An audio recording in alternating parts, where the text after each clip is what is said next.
नमस्कार दोस्तों, OCN network में आपका स्वागत है। ये उस समय की बात है जब अटल बिहारी वाजपेयी देश के प्रधानमंत्री थे।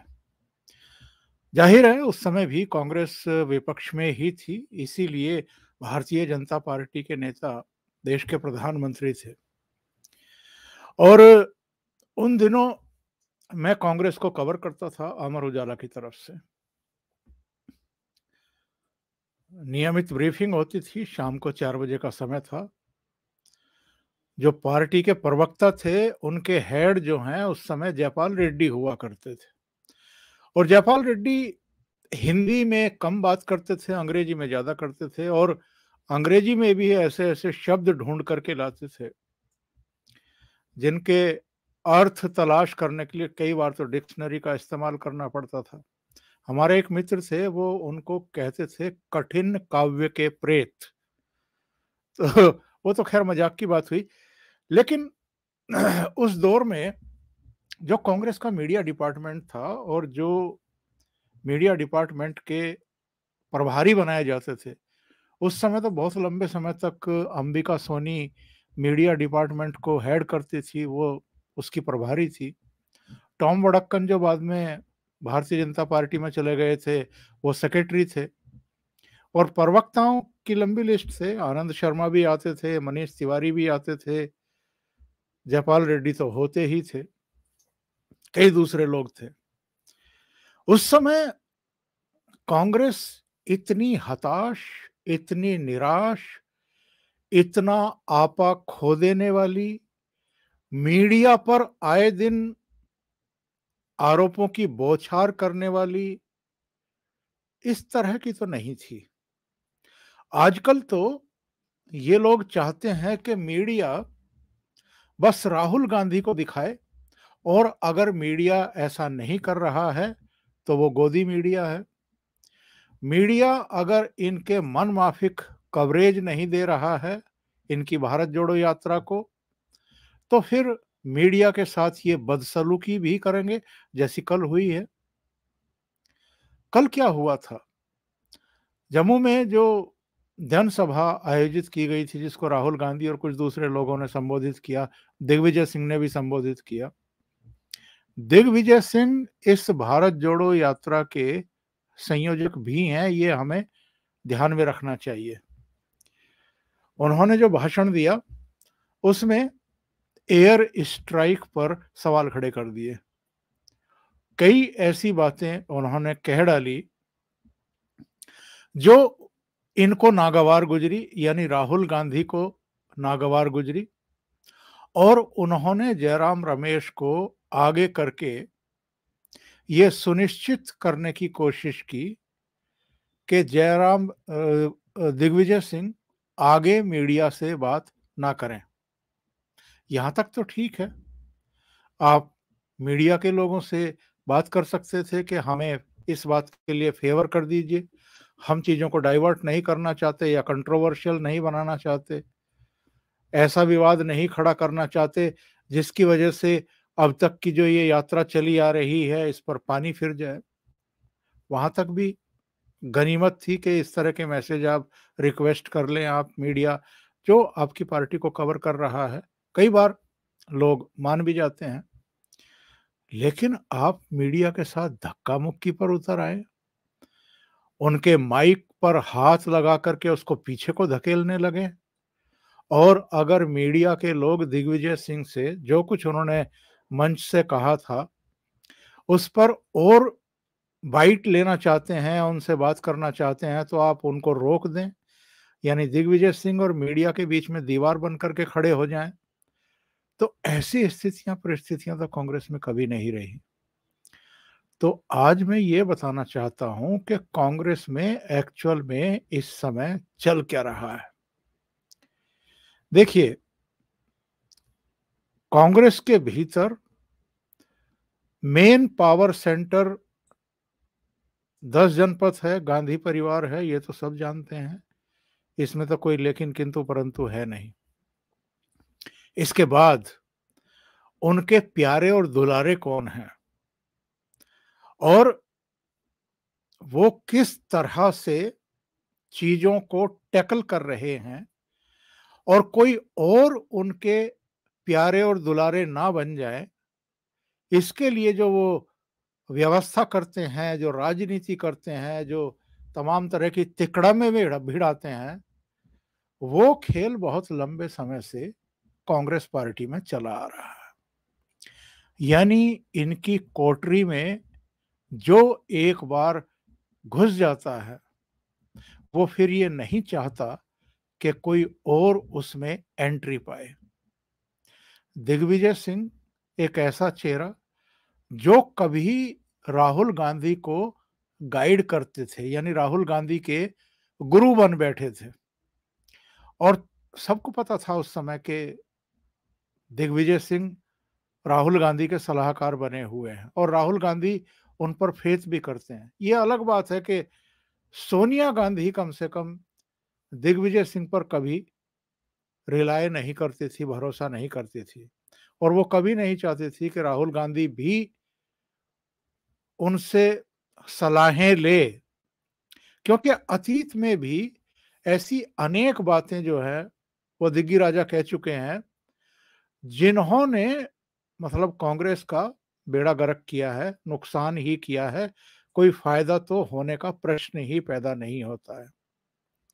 तो ऐसे में दिग्विजय सिंह ने रैली में जो कुछ कहा सर्जिकल स्ट्राइक को लेकर के, कि कोई सबूत तो इन्होंने पेश किया नहीं, उस पर कांग्रेस के भीतर बवाल खड़ा हो गया। राहुल गांधी को लगा कि ये दिग्विजय सिंह एक तरीके से नई कंट्रोवर्सी खड़ी करके जो अब तक थोड़ा बहुत प्रभाव पड़ा है इस भारत जोड़ो यात्रा का, ये उसको भी खत्म कर देंगे और पूरी चीजें डाइवर्ट हो जाएंगी। लेकिन शायद राहुल गांधी को भी ये अंदाजा नहीं था कि जयराम रमेश मीडिया को दिग्विजय सिंह से बात करने से रोकने के लिए इस हद तक जा सकते हैं कि मीडिया पर भी वो टूट पड़े और उनके साथ भी बदसलूकी करें, उनके माइक वाइक भी हाथ से दूसरी तरफ कर दें या उनको वहां से हटा दें और ये कहें कि जाइए प्रधानमंत्री से बात करिए इस मुद्दे पर, या हमें चीजों को डाइवर्ट नहीं करना है। ये ऑन कैमरा उन्होंने ये चीजें कैप्चर हुई हैं, वीडियो में आ गई हैं ये बातें कहते हुए। तो जो नई कंट्रोवर्सी कांग्रेस के भीतर खड़ी हुई है, इसको लेकर के तमाम तरह की चर्चाएं अब शुरू हो चुकी हैं। दिग्विजय सिंह ने तो उसके बाद एक और कर्मकांड कर दिया, कारनामा कर दिया।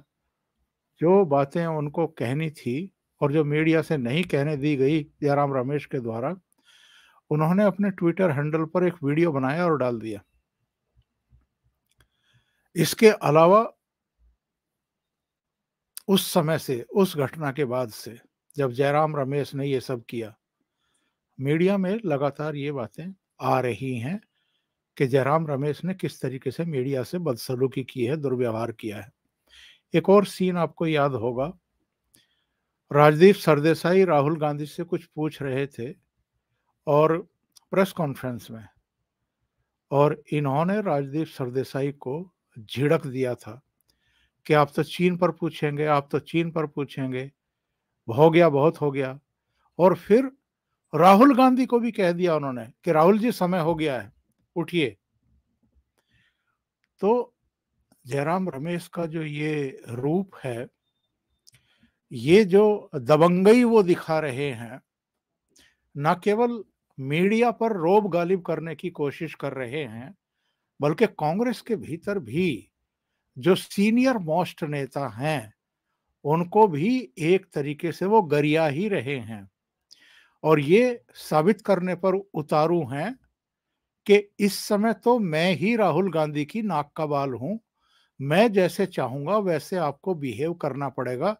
अगर मैं चाहूंगा तो आप मीडिया से बात करेंगे, अगर मैं नहीं चाहूंगा तो आप मीडिया से बात नहीं करेंगे।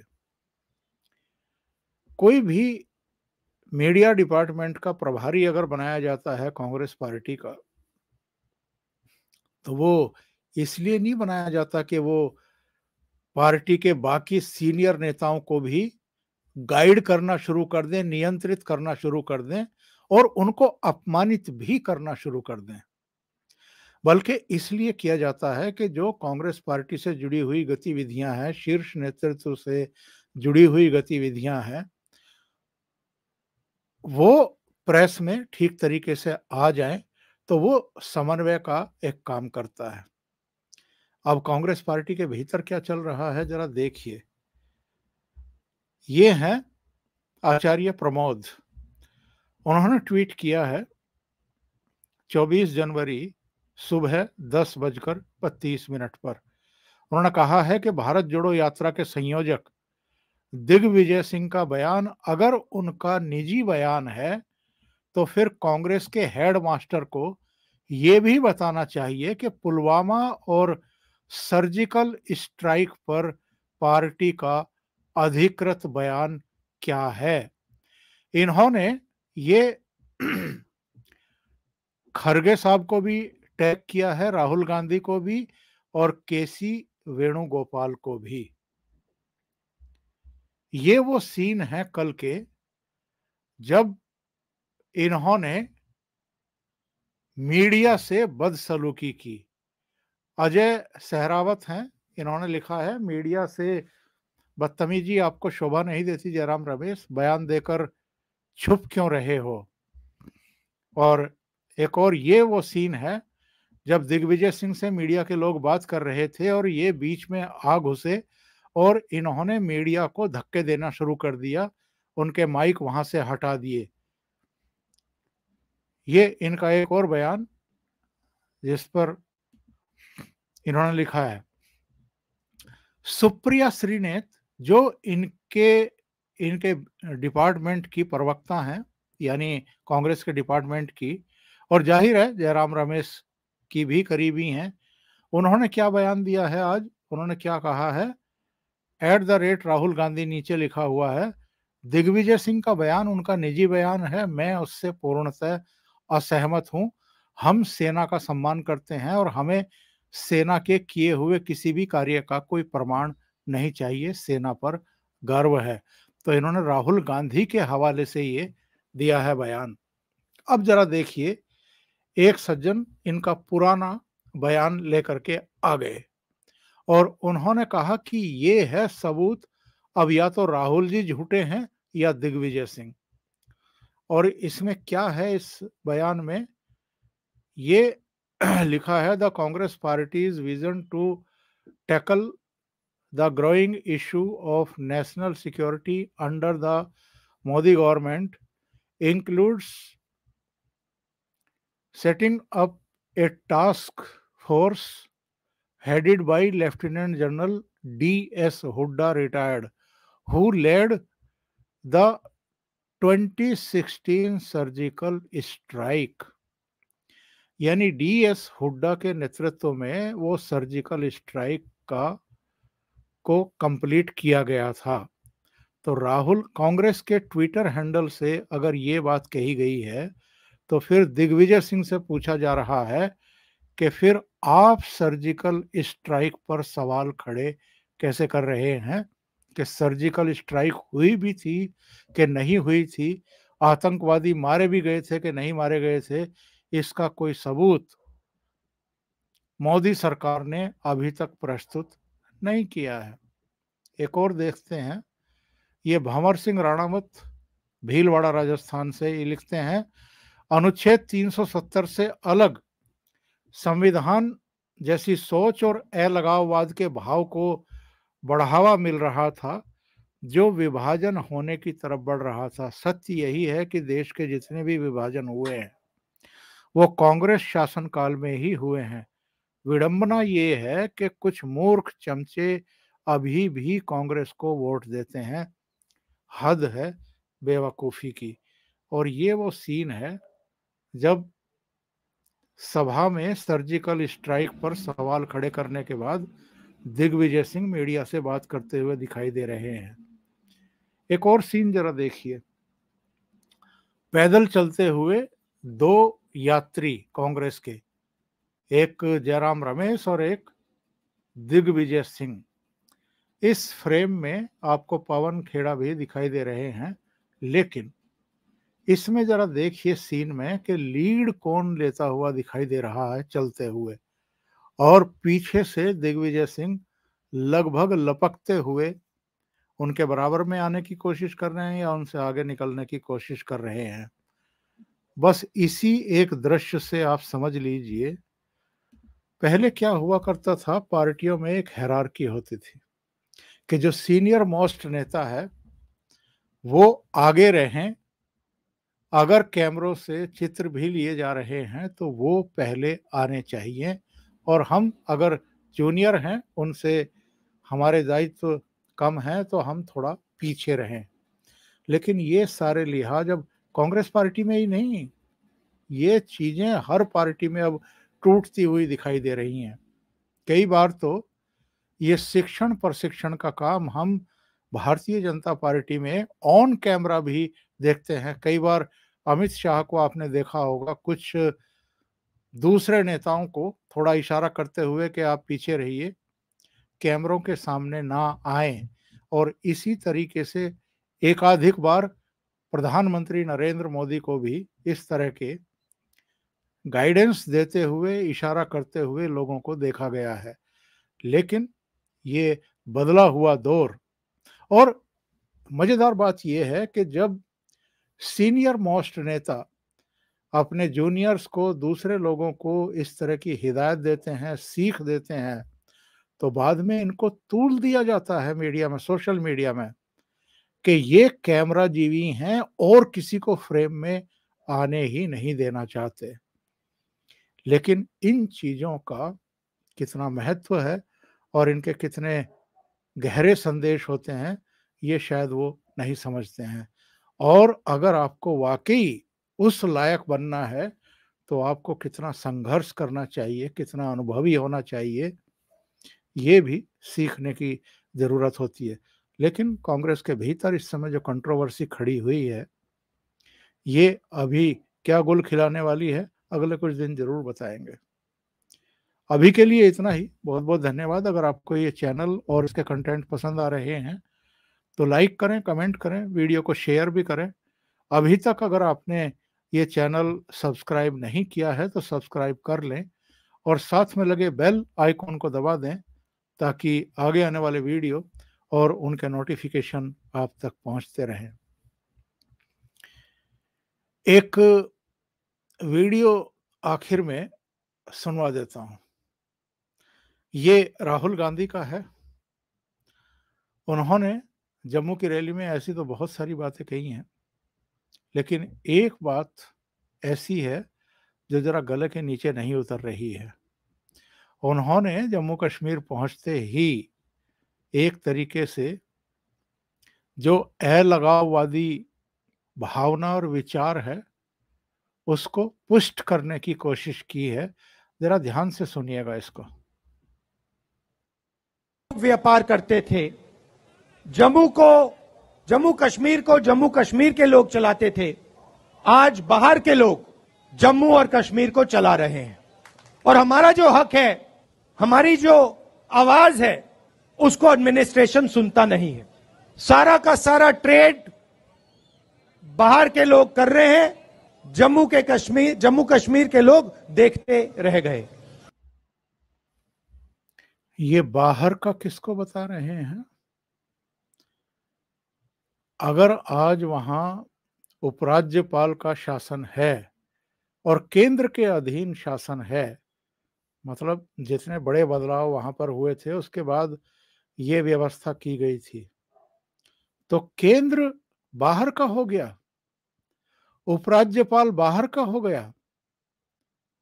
मतलब ये अभी भी जम्मू कश्मीर से जो उसका स्पेशल स्टेटस था, वो जो खत्म किया गया है, उसको ये भी अभी बर्दाश्त नहीं कर पा रहे हैं। डायरेक्ट इनडायरेक्ट वे में कहीं ना कहीं इनके भीतर का जो दर्द है, पीड़ा है, वो कहीं ना कहीं आपको दिखाई दे रही है।